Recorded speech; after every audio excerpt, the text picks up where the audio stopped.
Ameni, ameni, ameni. Egameni lenkosi yethu Jesu Kristu waseNazaretha. Ngiyanibingelela umama Tekwane Orange Farm. Ngiyanibingelela abathandekayo namhlanje usuku olukhulu uNkulunkulu asibusise ngalo ebandleni laseMatsheni amatshe evangeli bazalwane. Sivula i-postcard namhlanje ukuthi sishumayele ivangeli leqiniso lazeke umhlaba wonke. Bonga kakhulu uNkulunkulu Baba ongivumele manje ukuthi ngivule i-podcast yebandla ibandla okubizwa ngokuthi amatshe evangeli. Ngiyambonga kakhulu uNkulunkulu ongiholele manje ukuthi ngivule le podcast ukuthi ngikhulume ngemfihlakalo zakhe ngitshele umhlaba wonke ukuthi uJesu Kristu uyakwazi ukuphilisa ngaphandle kwamathemba asemhlabeni. Ngiyathanda ukulanda umlando wegama levangeli ekuthiwa amatshe evangeli ngoba abantu bayabuza kakhulu ukuthi igama leni lelo. Igama elithi amatshe evangeli waba nobaba okwakuthiwa umkhulu uButhelezi waseNatali wahlangana noNkulunkulu. uNkulunkulu wamtshela ukuthi ayomakhela ibandla elingadli umuthi elingadli amaphilisi. Wamakhela ke lelo bandla ke nathi saze satholakala lapho sasindiswa lapho. Wadlula ke emhlabeni uNkulunkulu wamkhumbula wamthatha ubaba wethu wadlula emhlabeni wasishiya. Yasala ke le ndaba ke yasala le ndaba yokuthi iqhubeke indaba yokuthi umzalwana kalidla iphilisi. Impela ngingakusho lokho ukuthi yasala nami ngoba kwathi umkhulu eqeda ukushona nje wafika umuntu kimi wazongitshela ke ukuthi wena qhubekela phambili nalolu daba uhambe uyokhuluma amagumbamane omhlaba ubatshele ukuthi umzalwane akalidla iphilisi, umzalwane osindisiwe akawudli umuthi. Wayesethi ke ngishumayelele lo vangeli ke uzongipha amandla ukuthi abagulayo ngibabeka izandla baphile.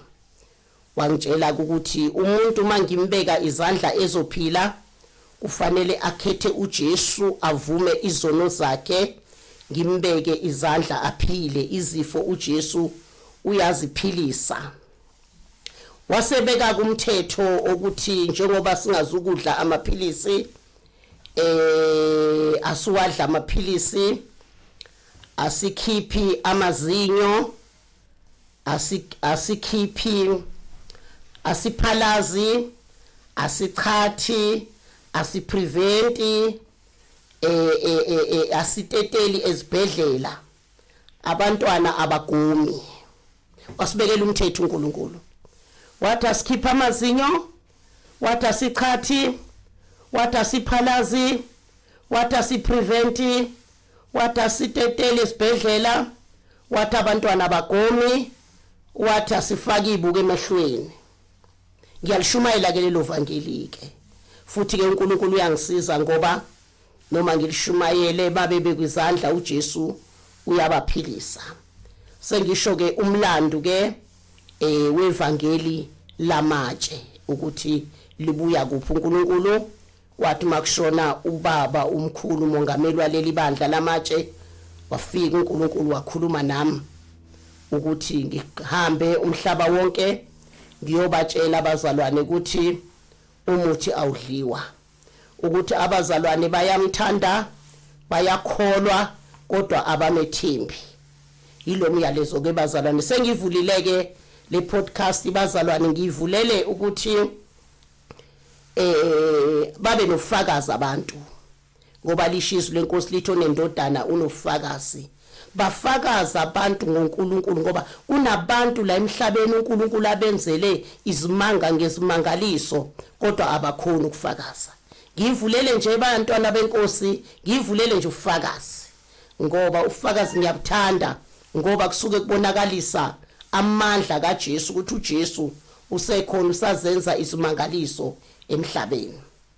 Okunye ke bathandekayo ngithanda ukudlulisa ngiqala lo msebenzi uthando bazalwane, ukuthi uNkulunkulu akasisize thina amaKristu asiphe uthando njengoba esho u1 Corinthians chapter 13 ukuthi noma ungakhuluma ngezilimi noma ungaprofeta kodwa mawungenalo uthando egameni lenkosi bazalwane, mawungenalo uthando uyinsimbi encencethayo, mawungenalo uthando uyinsimbi encencethayo. Manje ke bazalwane, ngithanda ukuthi ngisayiqala nje le postcard ngiqale ngothando. Kubonakala uthando emakholweni alukho, kubonakala uthando emakholweni amakholwa ashoda ngothando.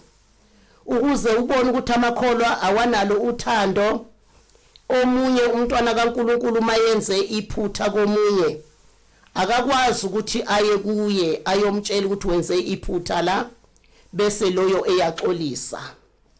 Ngizokhuluma ke labazalwane kakhulukazi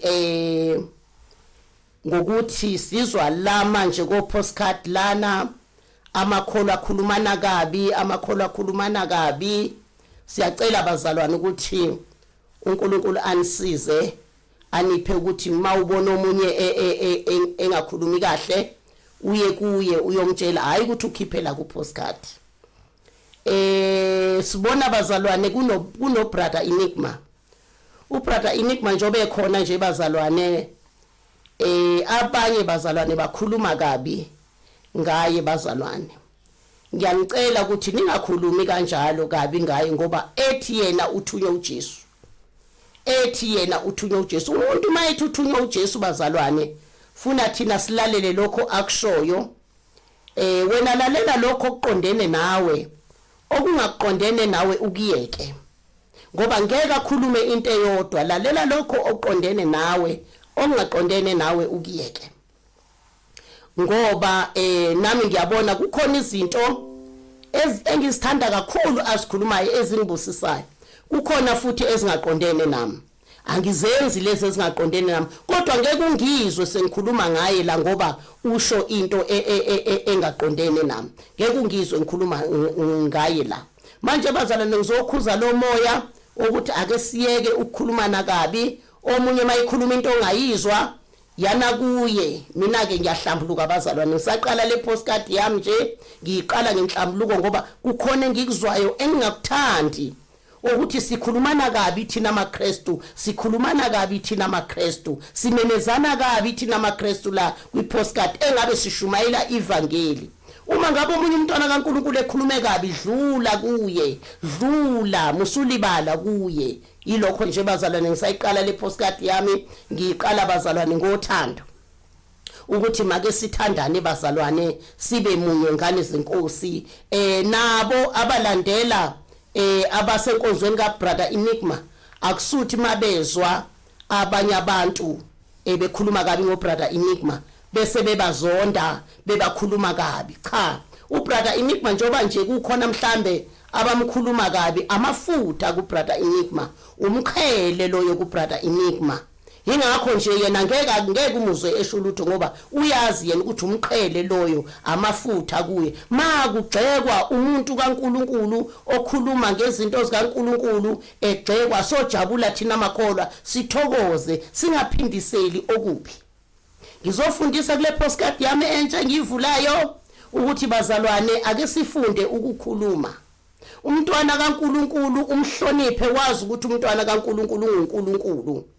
Ungakhulumi noma kanjani nomntwana kaNkulunkulu, umuntu nje kaNkulunkulu, umuntu nje kaNkulunkulu. Lapha kuGenesis 1 verse 21 lithi uNkulunkulu wamdala umuntu wamenza umfanekiso wakhe. Musukhuluma noma kanjani nomuntu, musukhuluma noma kanjani ngomuntu ngoba umfanekiso kaNkulunkulu. Noma ngabe uyakholwa noma ngabe akakholwa, khuluma kahle, wazi ukuthi uma ukhuluma nomuntu ukhuluma noNkulunkulu. Noma ngabe isangoma, ngeke ngabona nje omunye engitshela ukuthi ubegibela itaxi kungena isangoma yena waphuma etaxini ngoba isangoma kunuka impepho. Ayikho lonto bazalwane uma umntwana kaNkulunkulu. Lesangoma sinuka impepho nje asizenzanga, singenwe imimoya lesangoma. wena mhlambe ngokuhlala eduze kwaso ukhuleka bekukhona usizo ekade angasizakala ngalo ukunoma wena uphume uthi unuka impepho. Alinjalo ivangeli bazalwane, mina ngiyafundisa ngiyaneluleka amakholwa, alinjalo ivangeli. Lo muntu lokho nuka impepho umfanekiso kaNkuluNkulu ungenwe umoya omubi wamenza ukuthi anuka impepho. Manje wena sondela eduze kwakhe, ngoba ngokusondela eduze kwakhe wena umupha uthando angephuleka kulolu gibe lomcuphu uSathane. Manje lokho nje ingane zenkosi ngisayivula ipostcard yamatshe bazalwane ngithanda nje kweluleka ukuthi hey ake sisebenzeni singamaKristu, sisebenze ngothando.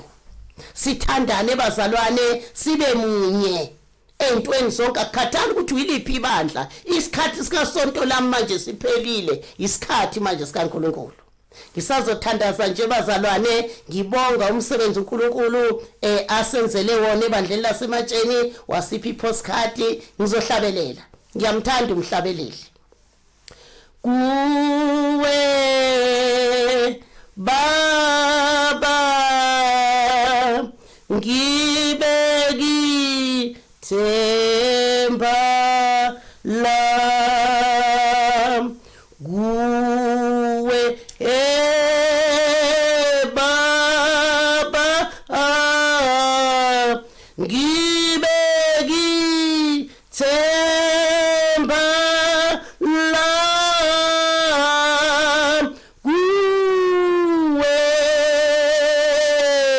Baba haleluya ngibeki ithemba lam. Baba wethu onamandla wonke, Baba wethu ingcwele, Baba wethu onguyise wenkosi yethu uJesu Kristu waseNazaretha, siyabonga Baba umsebenzi wakho othe wawuvula Nkosi yami, othe wasivulela wona Nkosi ukuba sambise Baba izindaba zakho, ukuba simemeze Nkosi Jesu njengoJohane owabathumile emhlabeni ababememeza izindaba zakho Nkosi yami. Nayi postcard Nkosi yami sesivulile egameni lenkosi yethu Jesu Kristu waseNazaretha, ichele Baba ngegazi lakho Nkosi Jesu. Thumela amakherubhi namaserafu Nkosi yami azohamba uNkulunkulu wethu engcwele, sithi masikhuluma Baba wethu namandla abantu bakho baphile Nkosi Jesu, ukuthi masikhuluma abantu bakho Baba baphile emphefumulweni, baphile enyameni ngegama lenkosi yethu Jesu. Imoya iqale kuseke uNkulunkulu wethu namandla, imoya otikoloshe Nkosi Jesu, imoya imikhofu Nkosi Jesu, imoya izinyoka Nkosi Jesu, iqalekiswe Nkosi ishe ngamalangabi asezulwini. Seyivula namhlanje umsebenzi wakho, ubusise Baba, ubusise Nkosi Jesu, ubusiswe nguwe uqobo ngegama lenkosi yethu Jesu Kristu waseNazaretha manje kuze kube phakade. Amen.